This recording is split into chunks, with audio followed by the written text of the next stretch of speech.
design. I think there are a lot of similarities all the way down. So you can be 6, 7, 8 in this class, and I think a lot of things can change. I think it's some things to think about as the ones that went back. How can we soften them up? How can we maybe add some muscle to them if we need to?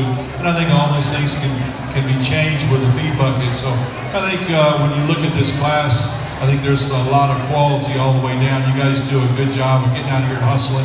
And as I talked about that young man, I think in class 2 with that white gill, you know, I think sometimes the way you show them can really help you. And so at times you need to think about it at home. How can I help myself? And that's a lot of times by practicing this, your showmanship and get after it.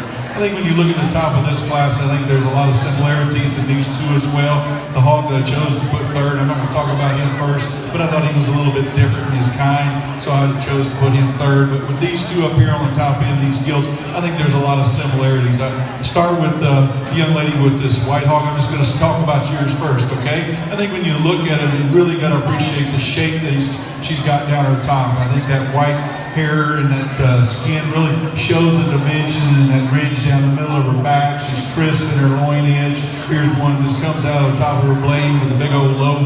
She's one that's got some muscle to her. She's round in her rib cage. She's one that I think when you look at her, she's balanced in her lines. She's attractive. She's not long ribbed as far as being body depth, but I don't know that we need that as much anymore. We just need that roundness to her rib cage, and I think you get that curvature to her heart. She really balances up nicely.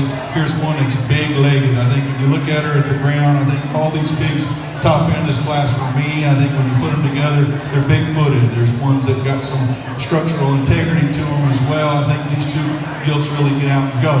She's not the longest fronted in this drive, but I think she's adequate in her front end as far as her length. I like the way that her jawline's clean. She's extended. She's one that's stout in her skull. I think when you look at that pig, there's a lot of good quality about her. Talk about that black, more predominant, lighter belted hog there the young lady's got on the fence. I think when that hog came out, I went to that young lady and I said, look, this hog got a big old back. I think when you look at her as far as just the dimension and you really read across her loin, here's one that to me, I read her as just a big old huge top in her. She's one that really opens the top of her blade with a big old loaf as well. A lot more hairier, let's say, and don't really read the shape that she's got as much as the white hog. But I think as far as you get up on her and you really start to study how much muscle that she has at the top of her carriage, I think she's one that's really got some dimension. She's round in her rib cage as well. She might have a notch more body depth to her, but she balances up nicely. I like how she gets out.